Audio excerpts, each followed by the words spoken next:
오늘 우리에게 주시는 하나님의 말씀은 신약성경 요한복음 20장 24절부터 31절까지 말씀입니다. 허락하신 말씀을 봉독하겠습니다. 12 제자 중에 하나로 디두모라 불리는 도마는 예수께서 오셨을 때 함께 있지 아니한지라. 다른 제자들이 그에게 이르되 우리가 주를 보았노라 하니 도마가 이르되 내가 그의 손에 못자국을 보며 내 손가락을 그 못자국에 넣으며 내 손을 그 옆구리에 넣어보지 않고는 믿지 아니하겠노라 하니라.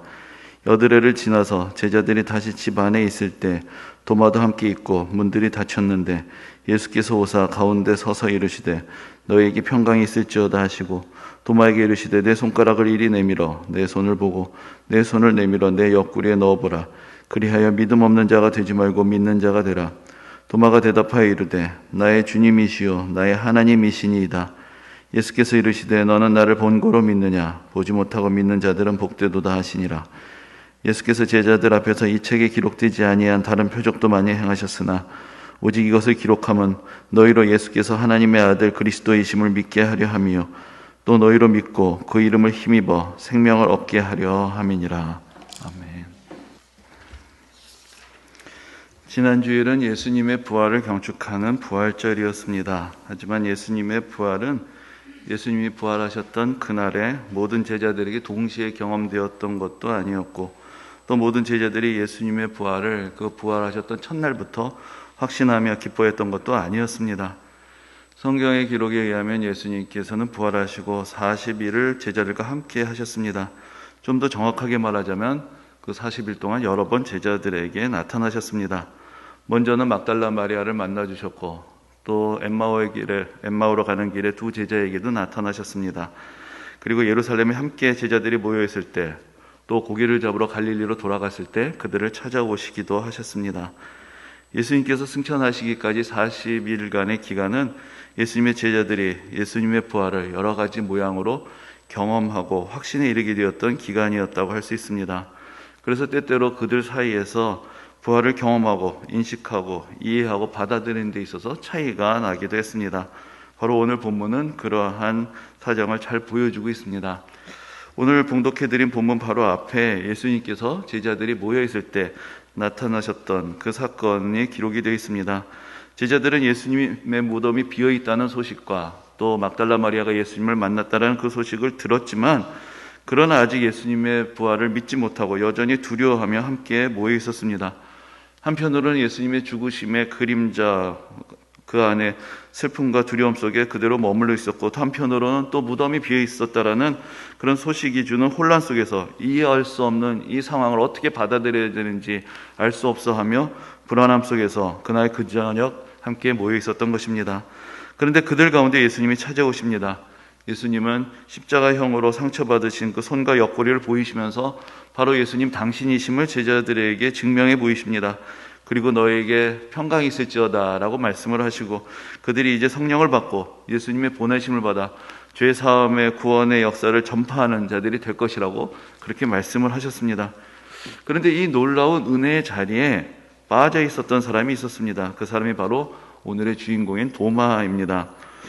도마라는 이름이 우리말로는 이게 칼도마 같은 게 생각이 나서 별로 그렇게 좋은 이름 같이 들리진 않지만 이 도마라는 이름은 영어권에서 널리 사용되는 토마스 혹은 약칭으로 톰이라고 불리는 이름의 원조가 되는 이름입니다. 그리고 그 이름의 뜻이 쌍둥이라는 그런 뜻을 가지고 있는데 오늘 본문에서 도마를 소개할 때도 또 도마라고 하면서 디두모라고 부르는데 사실 그 두 말이 다 같은 뜻에서 온 것입니다. 그러니까 디두모라는 것은 헬라어로 쌍둥이라는 뜻이고 도마라는 것은 히브리어로 쌍둥이라는 뜻인데 그것을 이제 풀어서 설명을 해주고 있는 것입니다. 그래서 사실 성경에서 대답되지 않는 하나의 질문이 있는데 그럼 누구의 쌍둥이냐, 누구와 쌍둥이냐라는 말이죠. 대개 성경에서 형제라고 할 때 누구와 누구가 형제다라는 것을 밝혀주곤 하는데 그래서 이제 전해지는 이야기 중에 하나가 왜 쌍둥이라고 불렸느냐, 예수님이랑 너무 닮아서 예수님이랑 너무 꼭 닮아서 쌍둥이라고 불렸다라는 그런 전설이 내려오기도 합니다. 물론 이건 성경에 기록이 되어 있지 않은 이야기입니다. 그래서 이제 그렇게 생각해 보면은 우리가 계속 좀 잠깐 말씀을 드리겠지만 도마를 그냥 믿음 없는 사람으로 치부하기에는 뭔가 그 당시에 도마도 또 강렬한 그의 믿음으로 각인이 되었던 사람이었다는 것을 우리가 좀 더 생각해 보아야 되겠다라는 그런 계기가 되기도 합니다. 그래서 이제 도마가 성경에 그렇게 자주 등장하는 사람은 아닌데 요한복음에는 몇 가지 도마와 관계된 이야기들이 전해옵니다. 그 중에 하나에 이런 이야기가 있습니다. 예수님께서 나사로가 죽었다라는 소식을 들으시고 이제 나사로를 다시 살리시러 나사로에게로 가려고 하십니다. 그런데 예수님의 제자들이 예수님을 말립니다. 얼마 전에 유대인들이 예수님을 돌로 치려 했는데 또 그곳으로 가려고 하십니까? 그런데 이제 그때 도마가 이렇게 얘기합니다. 우리도 주와 함께 죽으러 가자. 근데 도마가 그렇게 이야기했던 것을 보면은 여기에 이제 한편으로는 그의 믿음의 고백이 담겨 있다고 할 수 있을 것이고 또 그의 성격이 상당히 좀 겁이 없고 과감한 성격을 가지고 있었던 것이 아닌가 그런 생각도 해보게 되는 것입니다. 그래서 이제 지금 이 상황, 제자들이 다 두려워서 문을 닫고 숨어 있었던 그곳에 왜 도마만이 없었느냐? 성경이 여기에 대해서 설명을 해주고 있지는 않습니다. 그런데 그렇다고 해서 도마가 어디 멀리 간 것도 아니고 그 다음에 곧 다시 와서 제자들이 있던 곳을 찾아와서 아니 그 사이에 예수님이 다녀가셨는가 그것을 알게 되었다라는 이런 정황을 보면은 어쩌면 다른 제자들은 다 두려워해서 밖에 나가지 못하고 그 안에 갇혀 있었지만 도마만이 대범하게 밖에 나가서 바깥 소식도 알아보고 또 이 사람들이 여기 숨어 있으려면 먹을 것도 필요하고 여러 가지 물품도 필요했을 테니까 그런 것들을 알아보러 도마가 오히려 대범하게 나갔던 것은 아니었을까 그런 생각도 해볼 수가 있는 것입니다. 그런데 하필이면 그 사이에 예수님이 제자들이 모인 곳을 찾아왔다는 이야기를 듣게 된 것이죠. 그랬다면 도마로서는 상당한 섭섭함을 금할 수 없었을 것입니다. 나는 저 겁쟁이들과는 다르다고 생각했는데 예수님이 자기에게만 그 살아계신 모습을 보여주시지 않았다는 것, 그것이 그에게는 상당히 실망스러웠을 것입니다. 아니 어쩌면 만약에 예수님이 나타나신다면 자기에게 더 먼저 나타나셔야 된다고 생각을 했는데 자기만 쏙 빼놓고 그 자리에 예수님이 나타나셨다니 그건 말이 안 된다 라고 생각할 수도 있었겠죠. 그래서 이제 제자들이 예수님을 만났다 이렇다 얘기를 하니까 그거 진짜냐고 확인해 봤냐고 그분이 정말 예수님이냐고 무슨 착각을 한 것 아니냐 환상을 본 것 아니냐 그런 식으로 부정을 하고 싶었고 그런 상황 가운데서 이제 내가 그의 손에 못자국을 보며 내 손가락을 그 못자국에 넣으며 내 손을 그 옆구리에 넣어보지 않고는 믿지 아니하겠노라 이렇게 말을 한 것이 아닐까 그런 생각도 해보게 되는 것입니다.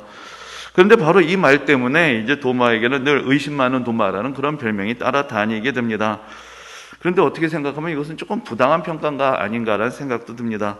만일 도마가 다른 제자들과 똑같은 조건, 똑같은 상황 속에서 예수님께서 나타나셨을 때 그때 함께 있었는데 다 같이 보고도 다른 제자들은 다 믿었는데 도마만 의심을 했다.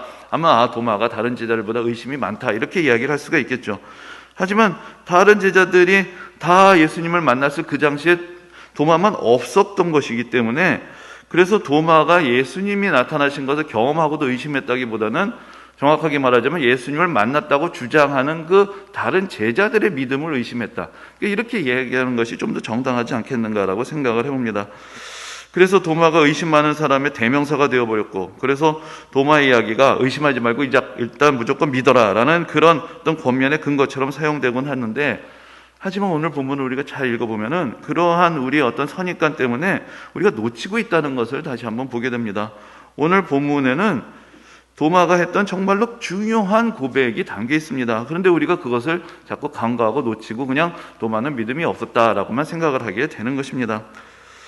이렇게 예수님이 도마가 없었을 때 나타나시고 나서 한 주간이 또 지나게 됩니다. 오늘 보면 26절에 보면은 여드레를 지나서라고 기록이 되어 있는데 당시에 그 유대인들이 숫자를 세는 방식, 날짜를 세는 관습이 어쩌면 우리하고도 좀 비슷하다고 할 수 있는데 그 당일과 시작과 끝을 다 포함을 하는 것입니다. 그래서 이제 예수님이 3일째 부활하셨다고 할 때도 사실은 금토일이니까 만 이틀이 되지 않지만 우리가 3일에 부활하셨다라고 이야기를 하고 또 우리나라 사람들도 나이를 셀 때도 태어났던 해부터 다 계산을 해서 이제 나이를 세는 것처럼 그래서 성경에서 여드레가 지났다라는 것은 딱 만 일주일이 되었다라는 이야기를 하는 것입니다. 그러니까 바로 지난주에 부활절이 있었는데 바로 오늘 우리가 같이 모인 것처럼 바로 오늘에 해당되는 그 날이 이제 그 여드레째 되는 그런 날이었던 것입니다. 근데 이날 예수님께서 이번에는 도마하고 제자들이 함께 있을 때 다시 제자들을 찾아오십니다. 그리고는 도마에게 내 손가락을 이리 내밀어 내 손을 보고 내 손을 내밀어 내 옆구리에 넣어보라. 그래야 믿음 없는 자가 되지 말고 믿는 자가 되라고 그렇게 친히 말씀을 하십니다. 도마가 다른 제자들이 이미 보았던 것과 같은 예수님의 모습을 보게 되었을 때, 그래서 부활하신 예수님이 자기 눈앞에 나타나신 것을 직접 경험하게 되었을 때 그는 예수님의 부활을 부정하지 않았습니다. 자기에게 나타나심을 의심하지 않았습니다. 그는 확신과 감동 속에서 그리고 이렇게 고백합니다. 나의 주님이시요 나의 하나님이시니이다 라고 이렇게 고백을 합니다. 여기서 도마가 예수님을 나의 주님이라고 불렀을 뿐만 아니라 나의 하나님이라고 부른 것은 신학적으로는 삼위일체라고 우리가 말하는 신비하고 어떤 면에서는 좀 난해한 교리의 초석이 되는 그런 고백이 됩니다. 예수님을 하나님과 동등한 분으로, 더 나아가서 하나님과 같은 분으로 고백하고 있기 때문입니다. 이 삼위일체라는 것이 때로는 참 어렵게 느껴지기도 하지만 이 삼위일체라는 표현은 성경에 기록된 예수님과 하나님, 성령님에 대한 기록들을 바탕으로 하여서 세 분 사이의 관계를 정리해 보려는 그런 하나의 시도라고 할 수 있습니다. 성경에 기록된 어떤 면에서는 선뜻 보기에 모순이 되는 것 같고 이해하기 어려운 그런 언급들과 기록들을 설명해내기 위해서 고안한 그런 표현인 것입니다. 그러니까 오늘 본문도 삼위일체라는 관점에서 보면 왜 도마가 예수님을 나의 하나님이라고 불렀을까? 이렇게 질문할 수 있고 거기에 대해서 하나님과 예수님이 본래 한 분이시기 때문에 그것을 도마가 이제 깨닫게 된 것이다. 이런 식으로 설명을 할 수가 있게 되는 것입니다. 그런데 사실 이날 도마가 이렇게 나의 주님, 나의 하나님이라고 고백을 했을 때 이때 도마에게 중요했던 것은 자기가 지금 예수님과 하나님과의 관계에 대해서 뭔가 설명을 시도하려는 것이 아니었습니다. 도마가 여기서 어떤 삼위일체에 대한 신학적인 진술을 하고 있는 것이 아닙니다. 지금 도마에게 중요한 것은 자기 앞에 계신 예수님과 자기 자신과의 관계를 고백을 하고 있는 것입니다.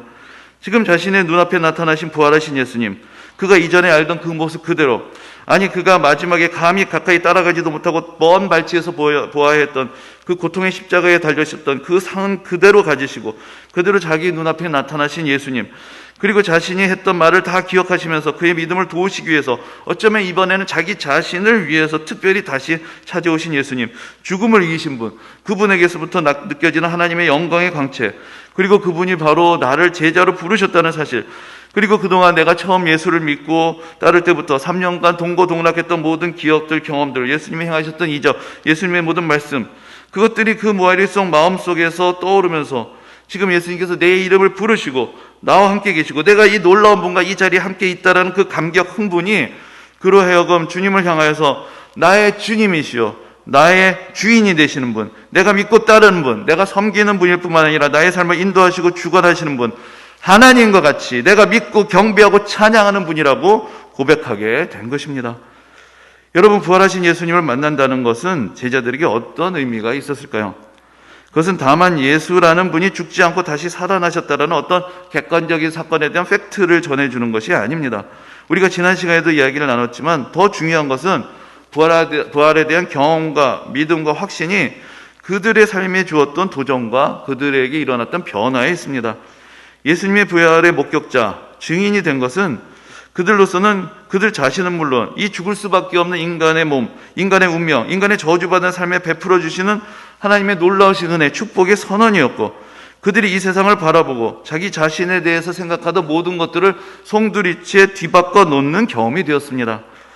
어쩌면 오늘 우리도 처음에 도마가 했던 말처럼 부활이라는 이 사건에 대해서 나도 예수님이 직접 내 앞에 나타나시고 나도 예수님의 못 박히신 손을 내가 만져보고 상처난 옆구리를 만져보기 전까지는 나는 믿을 수 없다라고 그렇게 이야기를 할 수 있을지도 모르겠습니다. 그게 말이나 되는 이야기라고. 어떻게 죽은 사람이 다시 살아나냐고. 그거 환상이 아니냐고. 꿈이 아니냐고. 그들이 예수님을 너무 좋아했기 때문에 그냥 꿈꾸듯이 예수님을 본 것처럼 집단적으로 착각을 한 것 아니냐고.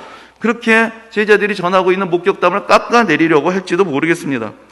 부활이란 것은 우리의 상식, 우리의 세계관, 우리의 경험 세계와 정면으로 상충하는 것이기 때문에 우리가 부활을 부정하는 것은 우리가 우리의 상식의 세계를 지켜내고 그 안에서 머물 수 있는 것이 될 것입니다. 그러나 부활을 인정하는 것은 오늘 우리에게도 인간에 대해서, 그 운명에 대해서, 나의 인생에 대해서, 나의 미래에 대해서, 이 세상 모든 표의점물에게 두려져 있는 그 죽음의 그림자에 대해서, 그리고 이 세상의 권세의 서열에 대해서 우리가 이미 알고 있었다고 생각하는 모든 것들을 근본적으로 뒤흔들어버리는 그런 사건이 될 것입니다. 우리가 이날 그리고 그 이후에 예수님과 제자들이 만나면서 경험한 그 경험의 내용과 그 본질을 객관적으로 평가하는 것은 우리가 그 자리에 있지 않았기 때문에 참 어려울 수도 있습니다.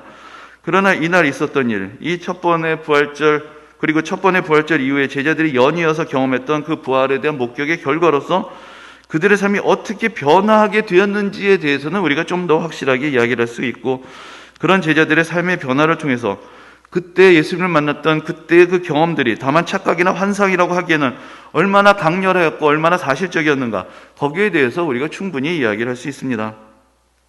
로마 제국은 물론 유대 땅에서도 저 변방에 지나지 않는 갈릴리에서 그 갈릴리 호수를 바다라고 부를 만큼 좁은 세계 속에 갇혀서 고기나 잡으면서 또 어떤 목수를 무슨 대단한 스승인 것처럼 믿고 따르던 이 촌뜨기들, 그야말로 요즘 말로는 듣보잡들, 무슨 대단한 학식도 없고 재산도 없고 백도 없고 믿을 구석도 없고 스펙도 떨어지는 이 사람들이 예수님의 부활을 경험하고 예수님의 부활을 확신하고 나서는 감히 지들이 뭐라고, 그들이 이 세상을 구원하겠다고 나서게 됩니다. 그들이 사명을 받았다고, 부르심을 받았다고, 보내심을 받았다고 확신을 하면서 그야말로 땅끝까지 이르러 부활의 증인이 되고 영원한 생명이 우리에게 베풀어졌다는 것을 선포하려는 그런 사명감을 갖게 됐다는 것, 그리고 그 사명감의 결과로 이 세상이 변화하게 되었다는 것, 이것을 우리는 부정할 수가 없는 것입니다.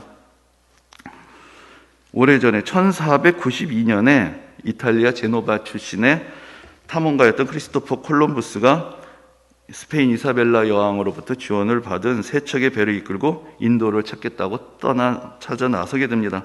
그에게 있어서 인도는 환상의 땅, 풍요의 땅이었습니다.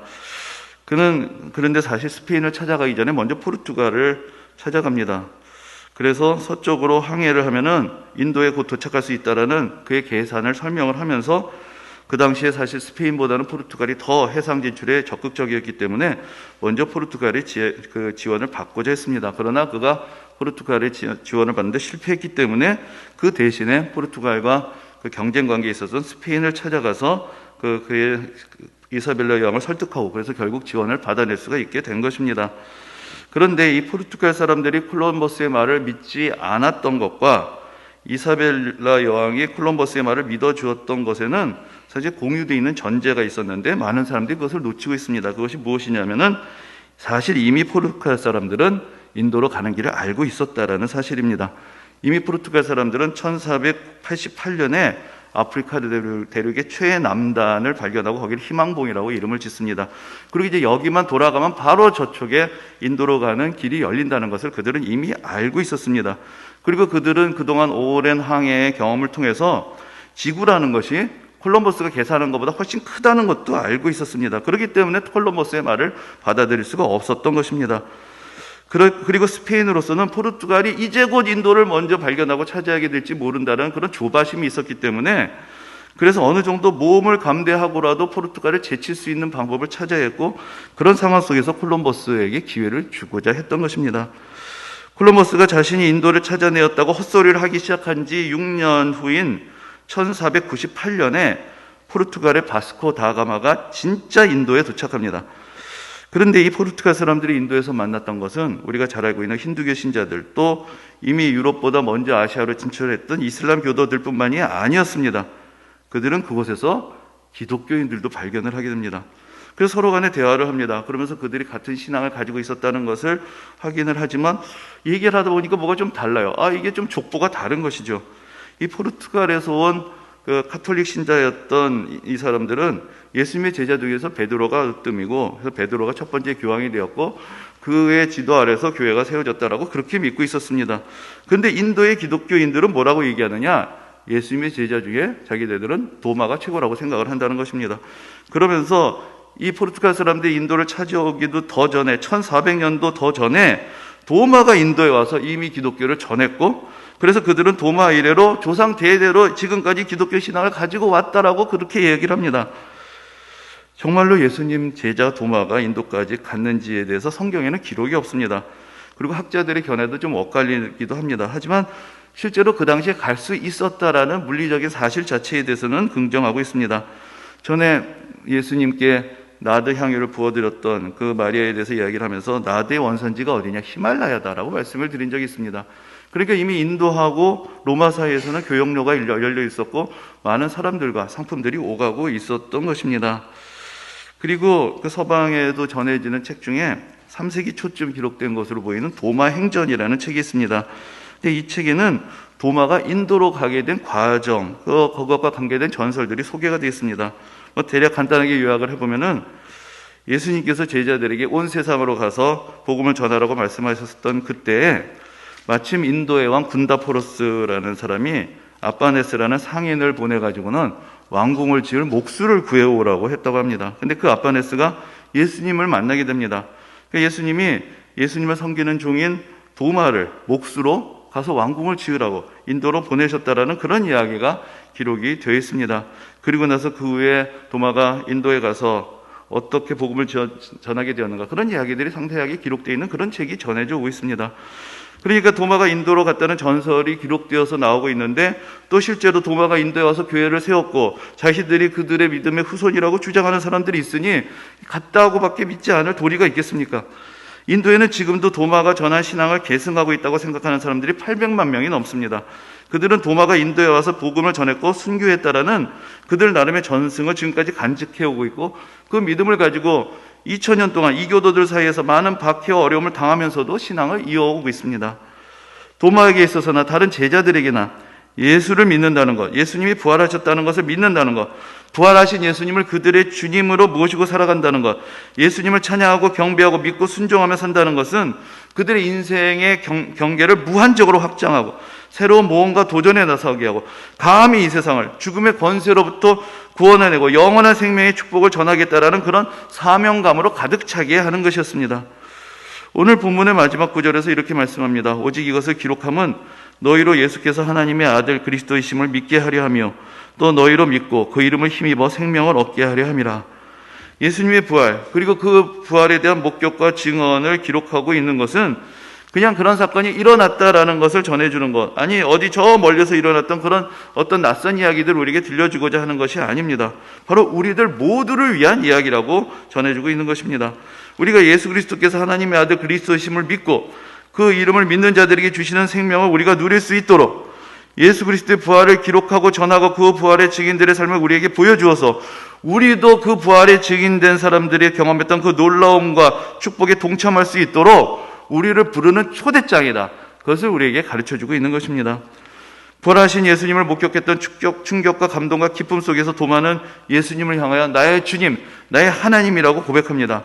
그리고 그 고백, 그 믿음을 가지고 그에 익숙했던 삶의 경계를 과감하게 뛰어넘고 이 드넓은 세상을 가로지르며 온 세상의 주인이시고 온 세상의 통치자이시고 온 세상을 구원하시는 예수 그리스도의 구원의 복음을 증거하기 위하여 자기의 모든 삶을 바치며 뛰어들게 되었던 것입니다. 여러분에게 예수님은 어떤 분이십니까? 여러분은 예수님과 어떤 관계에 있다고 생각하고 계십니까? 그분이 베드로에게도 도마에게도 나의 주님이셨듯이 여러분에게도 나의 주님, 나의 주인이 되십니까? 그분이 당신의 부활을 믿고 경배하던 제자들의 삶을 인도하셨듯이 지금 우리 삶에도 살아서 역사하심을 믿고 계십니까? 우리 인생의 미래는 어디에 달려 있을까요? 지금 우리가 소유하고 있다고 생각하는 것에 달려 있는 것은 아닌 것 같습니다. 주머니 속의 돈, 통장 속의 잔고가 어떤 때는 가장 확실한 것처럼 보이지만 사실은 그것들도 언제든지 사라질 수 있는 불확실한 환상이 지나지 않다는 것, 우리가 경험하며 살아가고 있습니다. 우리 인생의 미래를 위해서 가장 중요한 것은 내가 이 세상과 맺고 있는 관계, 이 세상의 재물과 맺고 있는 관계, 이 세상의 수많은 사람들과 맺고 있는 그런 관계가 아니라 예수 그리스도와 맺고 있는 관계입니다. 시간을 초월하고 공간을 초월하여 지금도 살아계시면서 지금도 그분을 주님이라고 부르는 모든 사람들을 부르시고 사명을 주시고 세계 곳곳으로 보내고 계시며 영원한 생명의 축복을 모든 믿는 자들에게 주시고 그들의 삶이 하나님의 자녀의 삶이며 하나님 나라의 백성으로서의 권세를 가진 삶이라는 것을 깨닫게 하시는 그 예수 그리스도를 경배하고 섬기고 순종하는 삶 속에 우리의 미래가 있고 우리의 미래의 축복이 담겨 있는 것입니다. 오늘도 부활하신 예수 그리스도께서 살아계시며 역사하심을 믿고 그분이 우리의 주님이 되시며 우리의 영원한 경배와 찬양을 받으실 분이심을 믿고 순종하며 영원한 생명의 능력 안에 우리의 인생을 놀라움과 감사와 축복과 기쁨과 새로운 도전으로 세워갈 수 있는 그런 은혜가 모든 성도님들에게 함께 하시기를 주님의 이름으로 축원합니다. 아멘.